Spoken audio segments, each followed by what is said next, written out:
just wanted to get on here and share a few things that have been going on here at the office and with me personally. This is Dr. Jacob Unger, our medical director, and he recently did a neck lift on me personally, and it was one of those things that I hate that I waited so long to do it. I think so much we kind of think, oh, we'll wait till you're older and then I'll need to lift that skin. But I'm really a firm believer in as you age, you tweak as you age. Just small splashes of Botox. Keep the lines soft. Work on preventative things, good skin care. But eventually, it's not if, it's when you need to go under the knife. And for me, I had some sagging and I just needed just a little bit of tightening through here. Not really a full face lift, but a full neck lift. And so he did such a great job with it, which I am thrilled with the results. And I'm only probably 8 weeks out and have a little swelling, but it wasn't a big deal. And truly, it was one of those things that I kept thinking, why have I waited this long to do this? And so I'm going to let him kind of share the technical part of what you did and your magic. Well, Karee, thank you. So the reason why you waited was because you're a beautiful young woman and you didn't need it until, probably fairly recently. So I absolutely agree with you. I think one of the keys to aging gracefully, which is really the goal here, is taking part in continual maintenance. Just like we maintain our homes, we maintain our vehicles.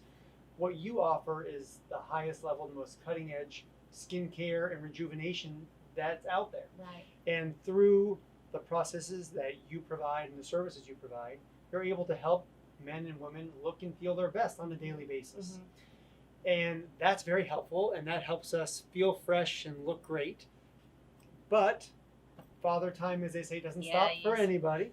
Okay, and help. So while your skin is always like wonderful and you're blessed with wonderful genetics and you're a beautiful woman, you notice in yourself that wait till you see my befores. The jowling, the neck becomes to come down, and that's one of the first signs of aging. So like when we talk about facial aging, it's loss of volume and descent of tissue. And you were in those early to mid stages of getting that descent of tissue. The bands in the neck were starting to show, the fullness in the lower face. Instead of having that, what we call the OG of youth, that kind of inverted egg shape, you were starting to get a little full and heavy down here. And so you thought, what can we do? And we went ahead and did what we can do. So what we did was a neck lift or a lower face lift, which is rejuvenating kind of the jawline all in through the kind of jawline area and in through the lower neck. And we also added fat, which is part of that volume that we lose. So in the perioral region, kind of in through here and in through here, where you get sunken and hollow, we added volume back that we've lost. That's a good point, because a lot of times as they age, we lose collagen. And for me, going through menopause, like you kind of deflate. Your collagen breaks down, and I feel like everything was kind of falling. And here, it was just all setting right here. And so this is me before. So here's our side view beforehand. Which way am I looking? Yes. Yeah. There's her. And so we had all this lack of distinction along the jawline. We lost the angle of the mandible, the angle of the jawline of the contouring. There was fullness in muscle bands. You had your cheek started to come down. That led into, very mild. You're still a very attractive young woman. Needed some love. But we just kind of lost that clean, crisp contour. Okay, and we don't want to look overdone ever. Okay, I never want to be accused of saying she's had work done, and you just look like you. But now your jawline is clean. Your neckline, you can see the musculature of the neck. Yeah. You can see all your beautiful contours. And really everything that we'd want to see is just healing and beautifully and naturally. And the thing is, you can't, I don't know how you did it, but you can't see any scars. Yeah. So the way you pulled this back was kind of behind the ear a little bit. Yeah, there's a lot of technical aspects, of course, but really the key to making this look natural is working on the deep structures of the face and the neck. There's musculature on the neck. There's something called the SMAS, which is a muscular layer in the face. We enact our change on those deep layers, putting them back into their old position. Okay. And then the skin gently redrapes in the natural tension that it was always supposed to be under. That makes sense. But now that the deep face is in the right spot, there's a little extra skin. So we remove the extra skin. We make sure everything is locked into position where it should be, so it doesn't drag or pull. And then you get to have that nice, elegant, natural contour. right? so That's glad I the did key, and that's the problem with facial aesthetic surgery, because unfortunately, what you see walking around the street when you say, "Oh God, look at that facelift, that's Right. terrible," the problem is with this type of surgery, you only notice the bad work. No one would really know that you had anything done unless you told people, which No. is, you're an open book, and I that's wanna one tell of the things that everybody, your yeah. clients love about you, that you not just give treatments, you also receive treatments, and that's the key to good facial aesthetic surgery. It should be a big change, but no one should be able to tell. Right. I do. I think that's the key right there. Even with your Botox, just you want to look fresh and rested, not overdone. It's almost better to do less and then add more with that kind of stuff. But it was definitely time for me to do this, so I was thrilled to do it. And I have to say, it was, the downtime was, I wore a wrap for a couple of days. I had a few stitches that were taken out. Yep, Probably 7 days. 7 Between days. days 5 and 7, a little wrap for a day or No two. drains, swelling, bruising a little through here. So when you said you did fat, you injected fat. Where'd you do there? So we took a little bit of fat, remember, from your belly. We took that fat, we injected it with little needle poke holes, no additional cuts, and we can use that. It's very similar to filler that I believe in, and I think is a great adjunctive treatment to aging to help prevent those deep lines and help to fill areas that have had some deflation. But when you're having surgery, the beautiful thing is we can take your own natural body tissue and inject that in a very reliable way to fill the deeper compartments that have been deflated, as well as soften lines in those deep portions. Great thing about fat is you can get as much of it as you need.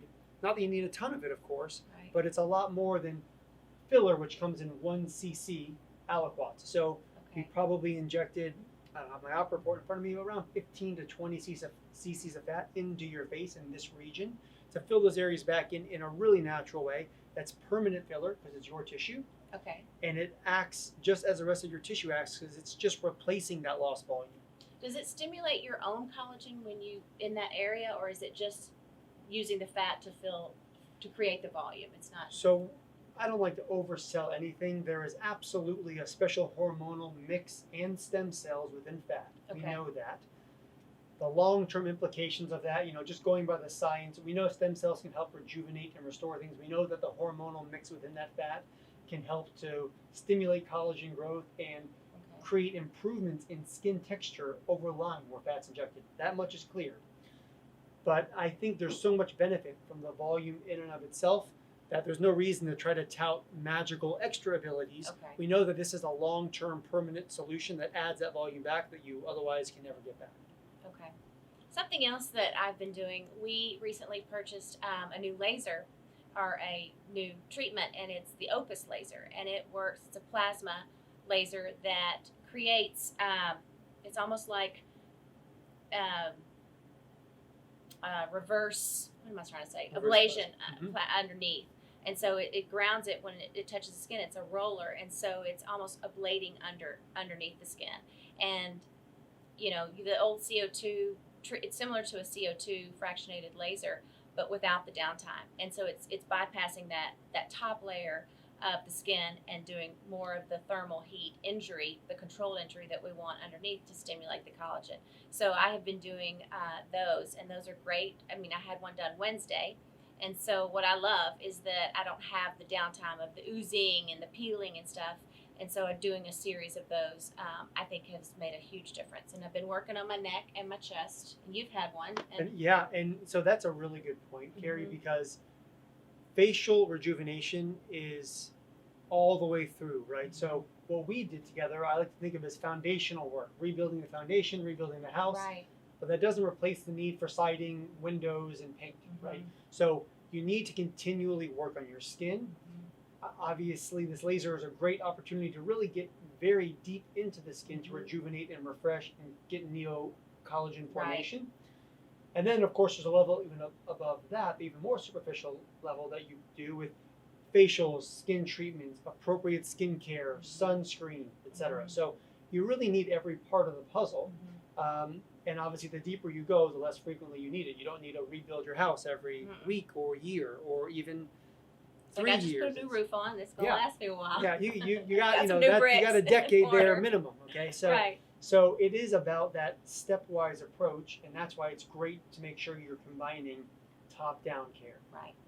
I always say, you can only be as good as your skin. You got to work on your skin. Absolutely. And then a little tweaking here and there. But I just wanted to share with you all what I've been up to and introduce you all to Dr. Unger, who is amazing. I encourage you all to look him up, look at his background. He did some really neat things in his training and for years, very advanced, that is very impressive. So thank you so much for tuning in. Thanks. Bye-bye.